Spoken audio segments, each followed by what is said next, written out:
జవజీవాలను దీంట్లో ఇంజెక్ట్ చేయడానికి కోసం ప్రతి ఒక్కరు కూడా మాతో పాటు వస్తున్నారు. ముందుగా ప్రతి కాన్స్టిట్యుయెన్సీ అభివృద్ధి అనేది ఎక్కడి నుంచి స్టార్ట్ అవుతుందంటే ఇన్ఫ్రాస్ట్రక్చర్ డెవలప్మెంట్ స్టార్ట్ అవుతుంది. ఇన్ఫ్రాస్ట్రక్చర్ డెవలప్మెంట్లో ముఖ్యంగా రోడ్లు, ప్రజలకు కావాల్సిన కనీస వసతులు, అలాగే వీధి దీపాలు మేనేజ్మెంట్ కానీ, గృహాలకు సంబంధించినటువంటి పర్మిషన్స్ కానీ, అలాగే వ్యవసాయానికి సంబంధించినది కానీ, జీవన వైవిధ్యంలో కావాల్సినటువంటి మౌలిక సదుపాయాలు ఖచ్చితంగా ఏర్పాటు చేయాల్సిన బాధ్యత ప్రజాప్రతినిధులకు. ఇటువంటి ప్రజాప్రతినిధులు ప్రజలకు ఆదర్శంగా ఉండాలి. ప్రజాస్వామ్యంలో ప్రజలే ప్రభువులు. ప్రజల ద్వారా ఎన్నుకున్నటువంటి ఈ యొక్క ప్రతినిధులు ప్రజలకు సేవకులుగానే ఉండాలి తప్ప వాళ్ళను వెన్ను విరిచే విధంగా కానీ, వాళ్లకు పక్షపాత ధోరణితో ఉండే ఎటువంటి వ్యవస్థనైనా ప్రజలు ఇంపీచ్మెంట్ చేసే అధికారం ఉంది. విషయం ఏంటంటే చాలా అభివృద్ధి కార్యక్రమాలు గత 12-14 సంవత్సరాల నుంచి ఆర్మూర్ ప్రాంతం చూస్తుంది.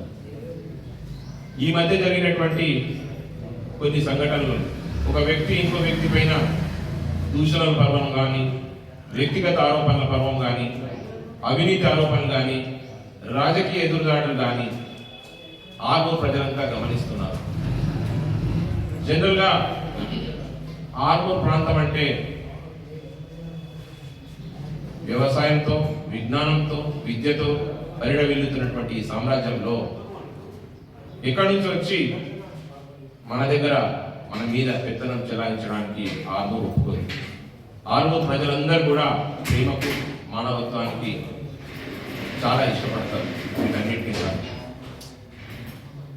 ఈ మధ్య జరిగినటువంటి ఇరు పార్టీల యొక్క సంభాషణ మీ అందరూ తెలిసే ఉంటుంది. ఒక వ్యక్తి ఆరోపణలు చేయడం, ఇంకో వ్యక్తి దాన్ని ఖండించడం, అది సమాజం సిగ్గుపడే విధంగా, అలాగే ఊసర వెల్లులు కూడా సిగ్గుపడే విధంగా వారి యొక్క ఆరోపణలు దౌర్భాగ్యమైన స్థితికి ఏర్పడ్డది. ఒక విషయం చెప్పదలుచుకున్నా, ప్రజలు, ప్రజాప్రతినిధుల మధ్యన అధికారులు ఉంటారు. ఈ అధికారులు అనే వారు ప్రజలకు వర్క్ ఎగ్జిక్యూట్ చేస్తూ ప్రజలకు కావాల్సిన విధానాలను అఫీషియల్గా ఇస్తారు. ప్రజాప్రతినిధులేమో ప్రజల యొక్క సమస్యలు లోతుగా తెలుసుకొని వాటిని అధికారులకు చేరవేసే విధంగా మరియు వారిని ఈ యొక్క ప్రొడక్టివిటీని పెంచే విధంగా ఉండాలి. ఈ మధ్య జరిగినటువంటి యొక్క గ్రూప్ 1, గ్రూప్ 2 ఆఫీసర్ ఏదైతున్నారో వీరు అవినీతికి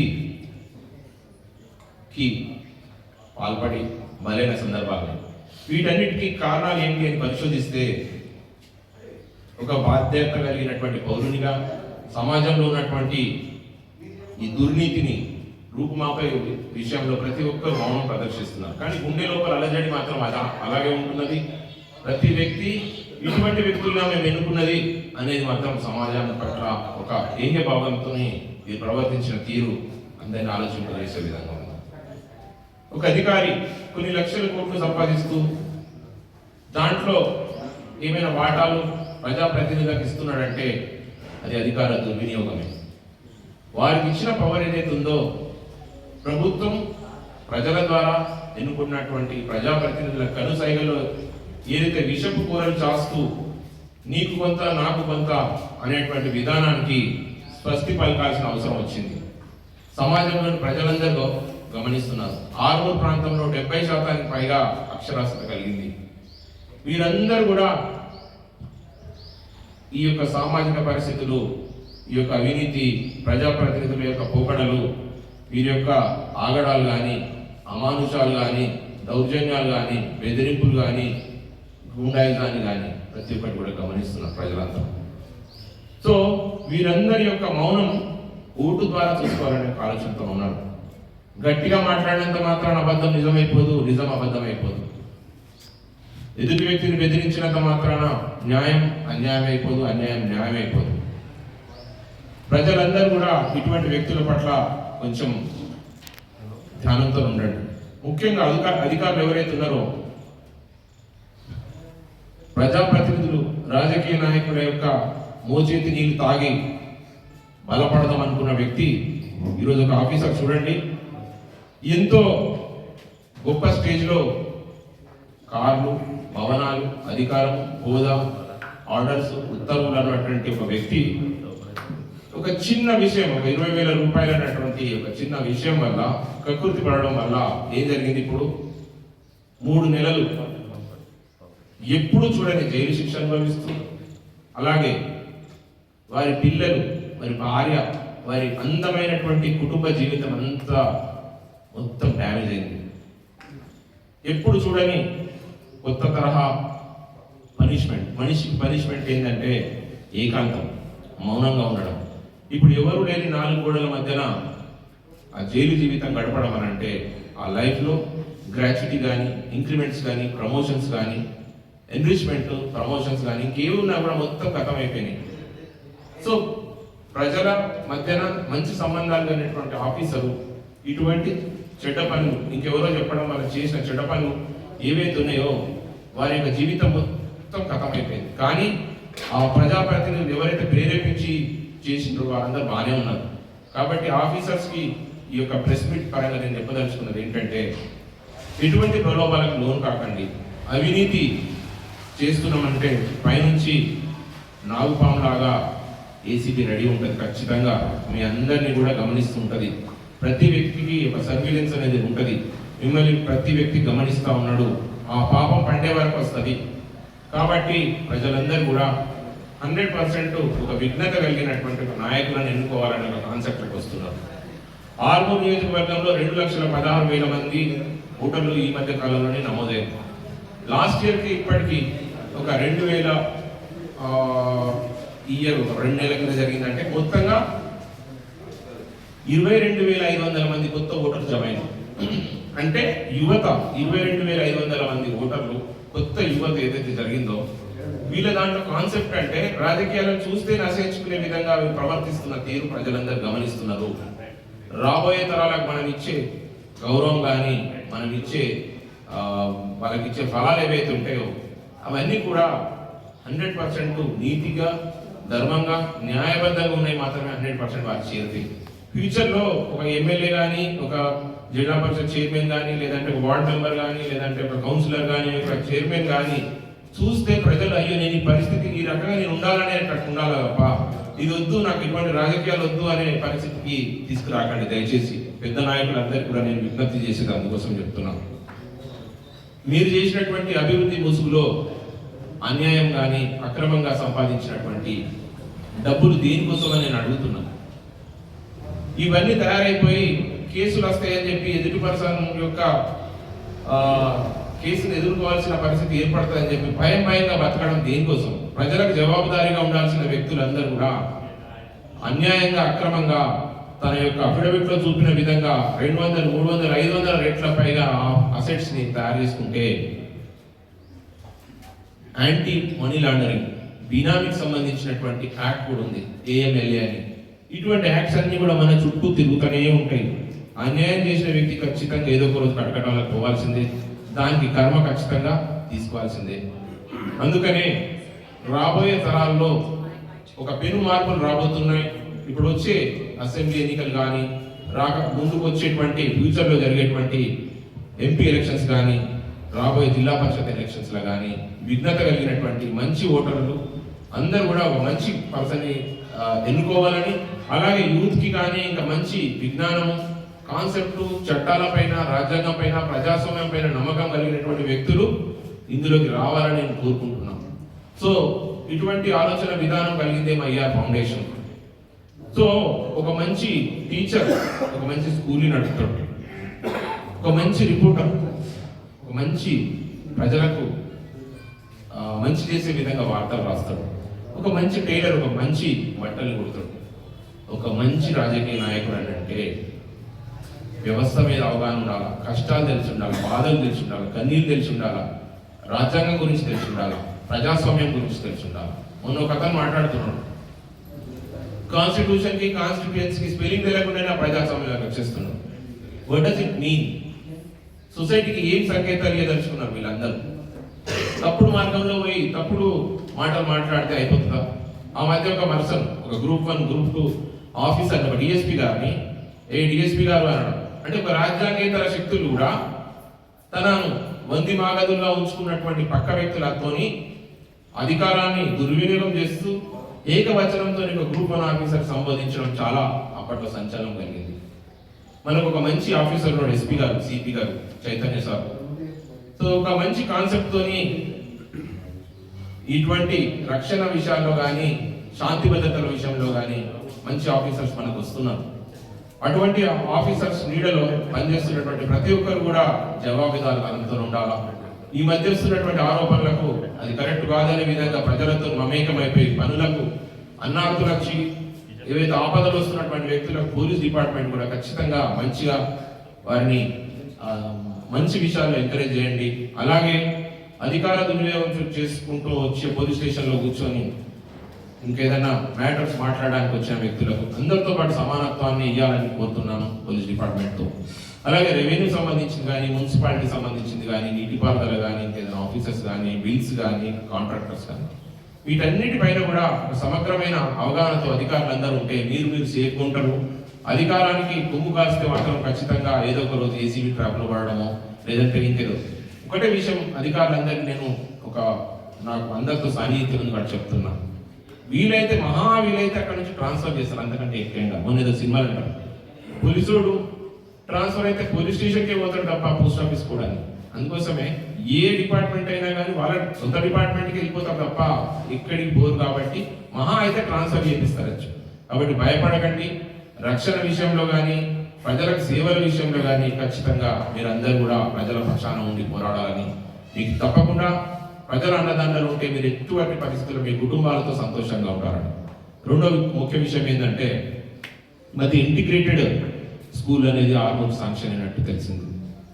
ఎందుకంటే సామాజిక బాధ్యత కలిగిన ప్రతి వ్యక్తికి ఇంటిగ్రేటెడ్ స్కూల్ అంటే ఏంటి అనే విషయం పైన 5వ తరగతి నుంచి 12వ తరగతి వరకు వరల్డ్ క్లాస్ లెవెల్లో అక్కడ మైదానాలు కానీ, స్కూల్ కానీ, వాతావరణం కానీ, కరికులం కానీ, చెప్పే సబ్జెక్ట్స్ కానీ, లేదంటే టీచింగ్ స్టాఫ్ కానీ హై లెవెల్లో ఉంటాయి. మనం అందరం కూడా దాంట్లో కుల, మత, వర్గ, ప్రాంత విభేదాలు ఎక్కడ కూడా లేవు. వాటన్నిటినీ కూడా మనం ఉపయోగించుకోవడానికి ఒక 20 ఎకరాల భూమి మన ప్రాంతం ఎదురు చూస్తుంది.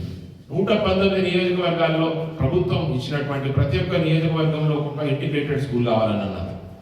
దాదాపు 200 కోట్లతో ఖర్చుతో పెట్టి ప్రతి పిల్లోడికి మంచి విద్య కావాలా.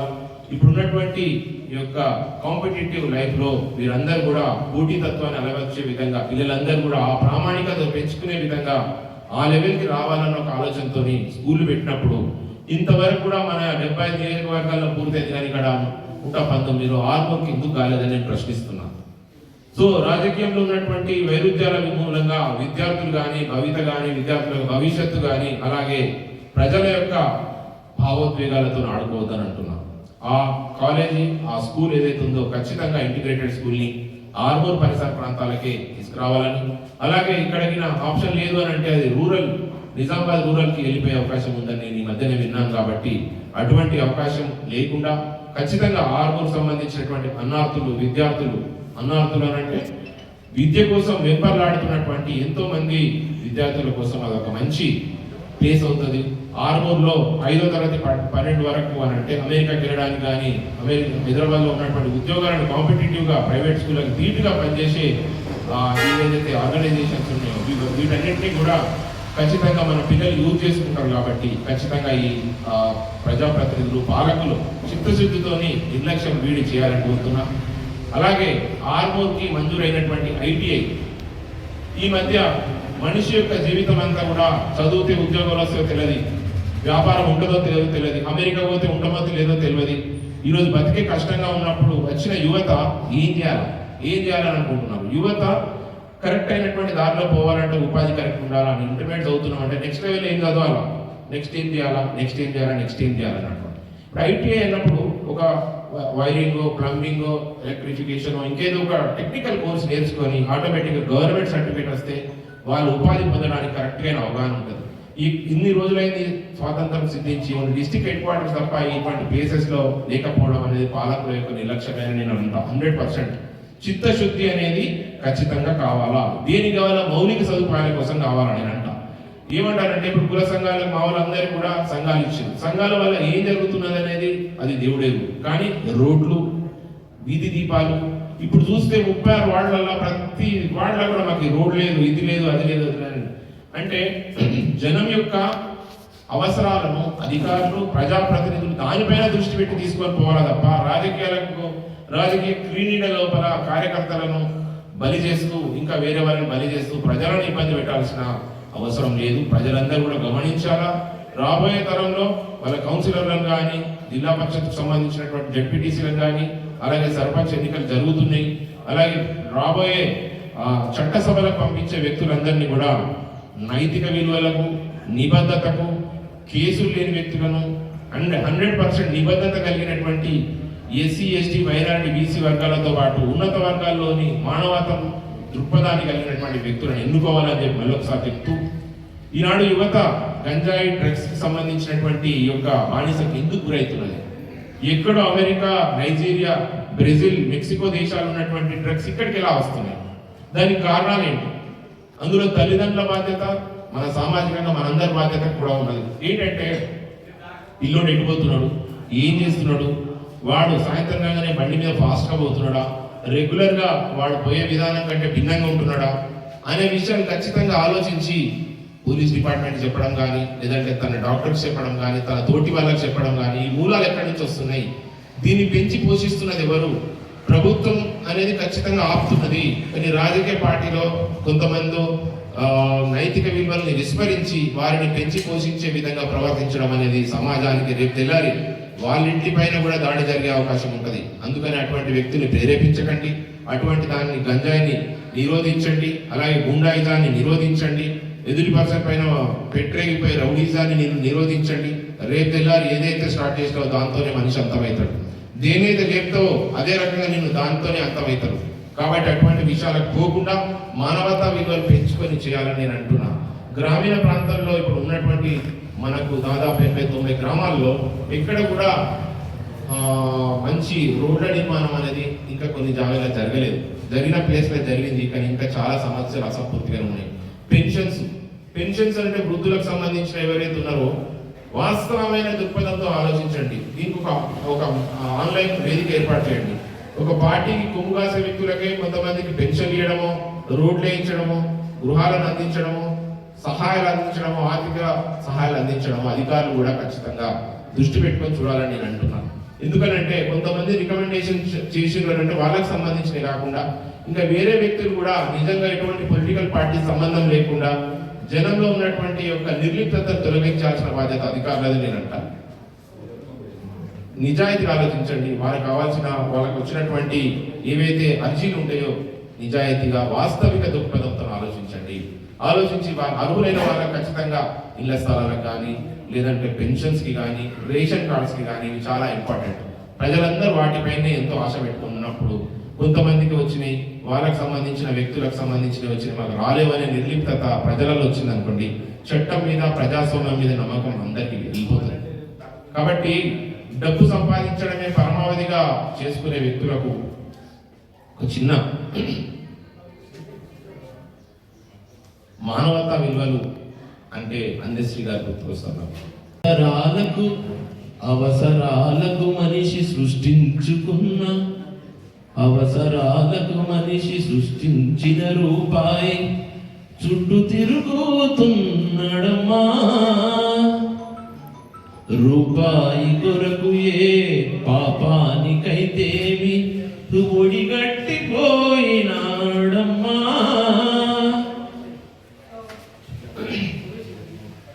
కోటి విద్యలు కూటి కొరకేనన్నట్లు కోట్లకు పడగెత్తి ఆశలు రేకెత్తి మాయమైపోతున్నడమ్మా మనిషన్నవాడు. ఓ మచ్చుకైనా లేడు చూడు మనవత్వం ఉన్నవాడు. నూటికో కోటికో యాడ ఉన్నడు గాని కంటికే కనరాడు. మాయమైపోతున్నడమ్మా మనిషన్నవాడు. ఓ మచ్చుకైనా లేడు చూడు మనవత్వం ఉన్నవాడు. సో ఆయనను యాదిలో ఆయన చూపించిన మార్గంలో, అలాగే తెలంగాణ తెలంగాణ సాయుధ పోరాటం నుంచి మొదలు పెడితే తెలంగాణ మళ్ళీ తుది దశ పోరాట యూతులందరికీ కూడా ఈ యొక్క ఫలాలు ప్రతి తెలంగాణ ప్రాంతం వ్యక్తికి చెందాలని, ఫ్యూచర్లో ఇటువంటి నీతి, ధర్మము, న్యాయము, చట్టము, ప్రజాస్వామ్యం మీద నమ్మకం కలిగిన వ్యక్తులను ఎన్నుకోవాలని, అలాగే ఫోర్త్ స్టేట్ అయినటువంటి స్టేట్ ఈ యొక్క రిపోర్టింగ్, ఈ విలేకరి ఏదైతే మీరు ఉన్నారో, సో ఈ ప్రెస్ అనేది చాలా ముఖ్యం. మీ ద్వారా ప్రజలందరికీ కూడా మా యొక్క ఆలోచన విధానాన్ని పంపుతున్నందుకు అన్యదా భావించవద్దు. ప్రజల్లో మార్పు తీసుకురావాలా, ప్రజల్లో చైతన్యపరచాలా, యువతను సన్మార్గంలో పెట్టాలా. ఈ మధ్య చూస్తున్నాం రైతులు పాపం వారు రోడ్ల మీద మొత్తం పెడతానే ఉన్నారు. కళ్ళాలు సరిగా లేవు, వర్షం వస్తే ఎట్లా, మన ఎండ కొడితే ఎట్లా, వర్షం పడితే ఎట్లా, చలికి రాత్రి పూట యాక్సిడెంట్లు అవుతున్నాయి పాపం వాళ్ళకు. అటువంటి వారిపైన శ్రద్ధ పెట్టండి పాలకులు, రోడ్లపైన శ్రద్ధ పెట్టండి, ప్రజలకు కావాల్సిన కనీస వసతులు ఆలోచించండి, విద్య పట్ల ఆలోచించండి. మధ్య సియుపిఎస్కు ఎవరు అన్న చెప్పిండు నాకు, చిపాయి స్కూల్ అంట మా జిరాత్ నగర్లో, అక్కడ ఒక్క ఉన్నారు 200-300 మంది ఆడపిల్లలు, టీచర్లకు ఒక్క మూత్రశాలలు కూడా లేవు అక్కడ. ఎంత బాధాకరం. ఒక పర్సన్ వచ్చి అక్కడ నిలబడితే ఒక చిన్నగా ఏర్పాటు చేసుకున్నారట. ఆర్మూర్ అటువంటి ఎంతో అభివృద్ధి జరిగినటువంటి ఈ ప్రాంతంలో ఎంతో అధ్వానమైన స్థితిలో అక్కడ ఉంది. వాళ్ళు ప్రైవేట్ వ్యక్తుల మీద ఆధారపడి ఏదైనా చేయించండి అని చెప్పి అటువంటి ఆర్గనైజేషన్స్ అడుగుతున్నారు పాపం. ఒకసారి ఎన్నో స్కూళ్ళు ఉన్నాయి, ప్రతి స్కూల్కి వెళ్తే ఎంతో ప్రైవేట్ స్కూల్ ఏమో ఎంతో దేదీప్యమానంగా వెళ్ళిపోతున్నాయి, కానీ స్కూళ్ళు మాత్రం పెచ్చులుడిపోయి మంచి టీచర్స్ ఉన్నారు, పిల్లలు సరిగా లేరు. మంచి విద్యా కరికులం ఉంది, కానీ వినేవాళ్ళు లేరు. అంటే నార్మల్ కంటే తక్కువ ఉన్న వ్యక్తులు అక్కడ చదవాలని ఒక కాన్సెప్ట్ తగ్గించండి. కంపల్సరీగా అటువంటి గవర్నమెంట్ స్కూళ్ళలో మంచి స్కాలర్స్ ఉన్నటువంటి ఉపాధ్యాయుల దగ్గరికి పిల్లల్ని పంపించండి. ఇటువంటి రాజకీయాలకు స్వస్తి పలకండి. కక్షపూరితమైనటువంటి ఆశ్రిత పక్షపాతము అండ్ ఏమంటారు రివెంజ్ పాలిటిక్స్ వదిలేయండి. ప్రజల యొక్క సంక్షేమాన్ని ఆలోచించండి. ఒక గీతను చెరిపేస్తే కరెక్ట్ కాదు, దాని పక్కన నువ్వు మంచి పనులు ఇంకా ఎక్కువ చేయి. దానివల్ల ప్రజలకు మంచి సంకేతాలు ఇవ్వగలుగుతావు, ప్రజలకు ప్రజాస్వామ్యం పట్ల, నైతిక విలువల పట్ల నమ్మకం పెరుగుతుంది. ప్రజలు రాజకీయాలంటేనే బంటరణితనంగా చూస్తున్నటువంటి వ్యవస్థ మారవాలని కోరుతూ, ఇంత పెద్ద మంది విలేకరులందరూ కూడా ప్రేమతో ఇక్కడికి వచ్చి వాస్తవిక దృక్పథంతో మేము ఆలోచించిన విధానాన్ని మీతో పంచుకుంటున్నందుకు, మీతో షేర్ చేసుకున్నందుకు నేను చాలా సంతోషంగా ఉన్నాను. సో ఏదైనా క్వశ్చన్స్ ఏమైనా ఉంటే నన్ను అడగచ్చు. ఏదైతే ఆరోపణలు చేసుకుంటున్నారో అది వ్యక్తిగత దూషణల పరం పోయింది. జనంలో అభివృద్ధి ముసుగులో అవినీతి వసూళ్ల దందా ఏర్పాటు చేసిన ఎవరైనా అది ఖచ్చితంగా ఎంక్వైరీలో తేలాలా, దీనికి ఒక కమిషన్ ఏర్పాటు చేయాలా, లేదా అటువంటి వారిపైన ప్రజలు కూడా గమనిస్తూ జాగ్రత్తగా ఉండాలని నేను అంటున్నాను. ఎందుకనంటే ఈ రెండు పార్టీలు అనంటే మంచి వాళ్ళు ఉన్నారు, చెడ్డ వాళ్ళు ఉన్నారు. కానీ 100 కోట్ల స్కామ్ జరిగింది, ఇక్కడ వసూలు జరుగుతున్నాయి అని చెప్పి చెప్పడం, అది నిజం అబద్ధం అనేది నీకు ఎక్కువ తెలుస్తుంది. కానీ వాస్తవంగా ఒకవేళ అన్యాయం జరిగింది అని అనుకుంటే మాత్రం ఖచ్చితంగా ప్రభుత్వాలు చొరవ తీసుకోవాలా, అధికారులు చొరవ తీసుకోవాలా. అండ్ న్యాయ వ్యవస్థ కూడా ఇటువంటి పైన కొంచెం సుమోటోగా కొన్ని కేసెస్ని ఎంక్వైరీకి ఆదేశించాలని నేను అనుకుంటున్నాను. డెమోక్రాటిక్ సిస్టమ్ ఎప్పుడు కూడా పొల్యూట్ కాదు. కొంతమంది వల్ల అక్కడ పొల్యూట్ అయినట్టు కనబడుతుంది. ఆ కొంతమంది కలుపుకొక్కల్ని తీసేయాలా, జనం కూడా జాగ్రత్తగా తీసేయాలి. మనము గడ్డి మంది వేస్తే మంచి పంట అలాగే ఉంటుంది, గడ్డి మందే పోతుంది, మంచి చెట్లు అలాగే ఉంటాయి. నైతిక విలువలు కలిగిన వ్యక్తిని బలంగా ఉంటాడు, ధర్మంగా ఉంటాడు, 100% కరెక్ట్గా పోరాటం చేస్తాడు. కింద వచ్చేటువంటి ఇన్సెక్ట్స్ కానీ ఇంకా దాన్ని పొల్యూట్ చేసేవి ఏవైతే ఉంటాయో అది పక్కకు జరపడమే ప్రకృతి కూడా చేస్తుంది. అతి కాగానే ప్రకృతి తన యొక్క పని చేస్తుంది. అతి సర్వత్ర వర్జయేత్ అంటాం.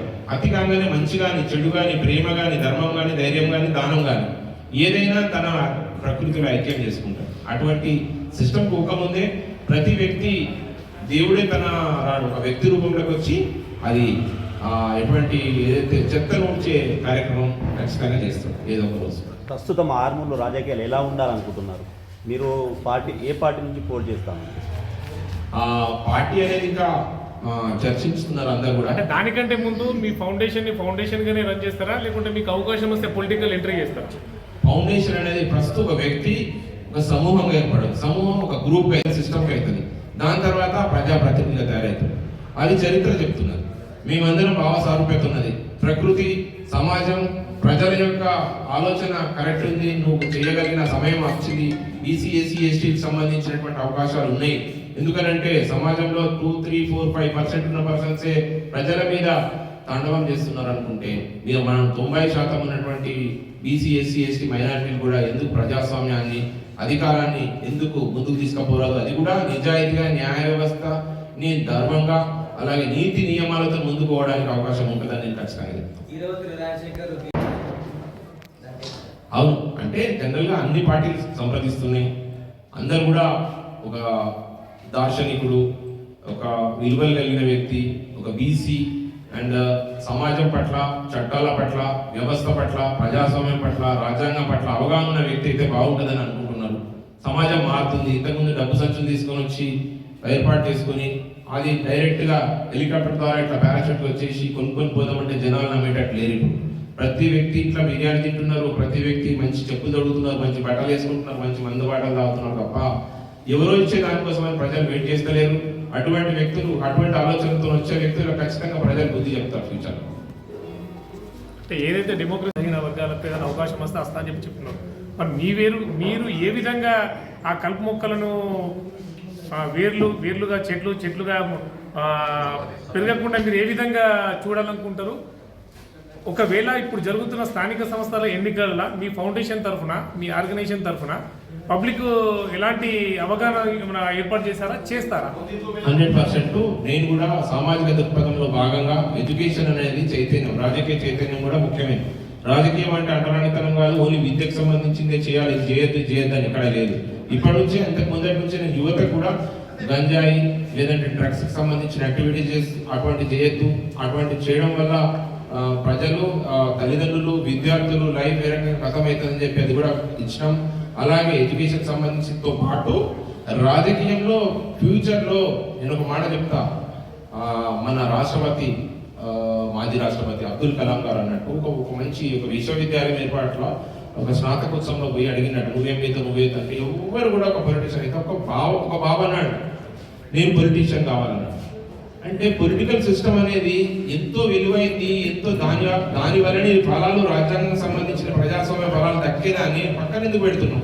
ఉద్యోగం సైడ్ ఎందుకు పోవాలనుకుంటున్నాం? రాజకీయం అనేది ఎందుకు పక్కన పెట్టాల్సి వస్తుందంటే ఇటువంటి దుర్నీతి కలిగిన కొంతమంది రాజకీయ నాయకుల వల్ల యొక్క భ్రష్టు పట్టిన దాన్ని కుళ్ళును కడిగే విధంగా ఖచ్చితంగా మన యొక్క ఆలోచన విధానము, మన యొక్క నైతిక విలువలు ఖచ్చితంగా వేరీ చేస్తారు. మనం ముందు పోతున్నామంటే మన వీపు మన గురించి చెప్తుంది ఖచ్చితంగా. మా మురళి గారు అడిగిన ప్రశ్నకు నేను ఏం చెప్తున్నానంటే, ఒకవేళ అటువంటి వర్క్షాప్స్ యూత్ ఏ రకంగా ఉండాలా, ఎలక్షన్ ఏ రకంగా నిర్ణయించుకోవాలా, ఎటువంటి క్యాండిడేట్ ఎలక్ట్ చేసుకోవాలా, వీరు చేసే నిజమా కాదా అనేది పరిశీలించుకోవడానికి ఖచ్చితంగా అప్పుడప్పుడు గ్రామ ప్రాంతాల్లో కూడా ఈ మధ్య మేము ముందుకెళ్ళి 100% వారిని చైతన్యపరుస్తూ మంచి రాజకీయాలను, మంచి వ్యక్తులను ప్రజాప్రతినిధులుగా తీసుకోవాలని చెప్పి మేము కూడా ఆశిస్తున్నాం. 100% ఆ దిశగా పోతాం. మున్సిపల్ ఎలక్షన్లో నాకు ఇంట్రెస్ట్ లేదు. కాకపోతే ఏంటంటే మన యొక్క ఫౌండేషన్ సంబంధించిన భావసారూప్యత కలిగిన వ్యక్తులు 36 ఏదైతే ఈ కౌన్సిలర్స్ ఏరియాస్ ఉన్నాయో వార్డ్స్లో ఖచ్చితంగా మేము మంచి వ్యక్తులను 100% సమాజానికి ఉపయోగపడి ప్రజలకు సేవ చేయగలిగినటువంటి కాన్సెప్ట్ ఉన్న వ్యక్తులను బలపరుస్తాం. ప్రజాస్వామ్యంలో అభివృద్ధి దిశలో ఇవి జరుగుతాయి. అదే పని పెట్టుకుని వాళ్ళ మీదనే టార్గెట్ చేయాలని నా ఉద్దేశం కాదు. నేను వాళ్ళ మీద అనట్లేదు. మీరు ఇందాక చెప్పారు ఏంటంటే ఆర్మూర్ ప్రాంతం అనేది ప్రేమతో, మంచి సౌభ్రతతో కూడుకున్న ప్రాంతం. ఇలాంటి ప్రాంతంలో కొంతమంది పొల్యూట్ చేయడానికి, విష బీజాలన్నిటి పేరుకుపోకుండా ఉండడానికి రాబోయే కాలంలో విద్యావేత్తలకు కానీ మంచి దృక్పథంతో సేవ చేయాలన్న దృక్పథంతో ముందుకు వచ్చేవారిని వెల్కమ్ చెప్పండి అని చెప్పేసి మీరు మెసేజ్ పాస్ చేస్తారు. అదే విషయంలో మెసేజ్ పాస్ చేయకంటే ముందు, అంటే నా ఉద్దేశం ఏంటంటే వేలెత్తి చూపడం కంటే ముందు ఇంకో మిగతా 3 వేలు మన చూపిస్తాయి. కాబట్టి మీరు ప్రజలకు ఏదైతే మెసేజ్ ఇస్తున్నారో ఆ మెసేజ్ కంటే బిఫోర్ మీరు ఈ ఏదైతే అవినీతి ఆరోపణలు వస్తున్నా దాని మీద ఏదైనా పోరాటం కానీ లేకుంటే ఏదైనా మెమోరాండం కానీ మీ మొదటి నుంచి మీ దగ్గర నుండి మొదలు పెట్టాలని అనుకుంటున్నారా? జస్ట్ ఈ ఆర్మూర్ ప్రాంతంలో జనరల్గా అబద్ధం కాదని అనుకుంటున్నాను. ప్రతి వ్యక్తి రోజు 100 మంది కామెంట్స్ చేస్తుంటారు, 100 మంది పోతుంటారు. దానిపైన మన పోరాటం కాదు. వాస్తవంగా మనం కూడా వీళ్ళకి ఎంట్రీ అయిన తర్వాత ఒక్కొక్క విషయం పైన అవగాహన చేసుకొని వాస్తవంగా రైట్ ఇన్ఫర్మేషన్ యాక్ట్ ఉన్నది, లేకపోతే ఏసీబీ ఉంది, ఇంకా చాలా ఏజెన్సీస్ ఉన్నాయి. గవర్నమెంట్ కి సంబంధించిన ఇంటెలిజెన్స్ ఏజెన్సీస్ ఏవైతే ఉన్నాయో వాటిని ఖచ్చితంగా తీసుకుంటాం. యాజ్ ఏ ట్రూ ప్రూడెంట్ ఒక సివిలియన్ గా 100% ఒకవేళ మాకు అవకాశం వచ్చినప్పుడు 100% వాటిపైన కూడా రిప్రజెంటేషన్ చేయడం కానీ, మెమోరాండం చేయడం కానీ, అంటే ఒకవేళ అవకాశం ఉంటే 100% దానిపైన ఎంక్వైరీ చేయడానికి కానీ మేము ఇన్సిస్ట్ చేస్తామని చెప్పి ఎదురు చూస్తున్నా. జనరల్గా ఏంటంటే ఒక ప్రయాణం జరుగుతుంది. ఇక్కడ నుంచి కాశీ పోతున్నాం, లేదా మెడ్రాస్ పోతున్నాం. నేను నా ప్రతి అడుగులో కూడా ఈ యొక్క ప్రస్థానం యొక్క ఫ్రూట్ఫుల్ థింకింగ్ని ఎంజాయ్ చేస్తున్నాను. ఎవరెస్ట్ శిఖరం ఉంటుంది. ఎవరెస్ట్ శిఖరం ఎక్కడంలో అంటే 2 నిమిషాల కంటే ఎక్కువ ఉంటాడు మనిషి. అక్కడ ఒక పెట్టి ఎవరెస్ట్ ఎక్కినామని చెప్పి సంతకం చేసి దిగుతుంది. కానీ ఎక్కడంలో ఉన్నంత తృప్తి ఈ ప్రయాణంలో నాకు కలుగుతుంది. కాబట్టి ప్రతిరోజు నేను ఈ యొక్క సిచ్యువేషన్ ఎంజాయ్ చేస్తున్నా. ఆ లెవెల్కి ఎక్కిస్తాడో దేవుడు అండ్ ప్రజలు అండ్ నా యొక్క ఆలోచన 100% ఆ దిశగా పోతుంది. కాబట్టి ఎగ్జామ్స్ కొరకు చదువుతున్నాను. ఎగ్జామ్స్ ఎప్పుడు పెట్టడం ప్రభుత్వం పెడుతుంది. ఎగ్జామ్స్ కోసం మాత్రం ప్రిపేర్ అవుతున్నాను 100%. అది ఎప్పుడు వస్తే అప్పుడు మాత్రం నా డైరెక్షన్ మాత్రం అట్టే పోతున్నాను పక్కా.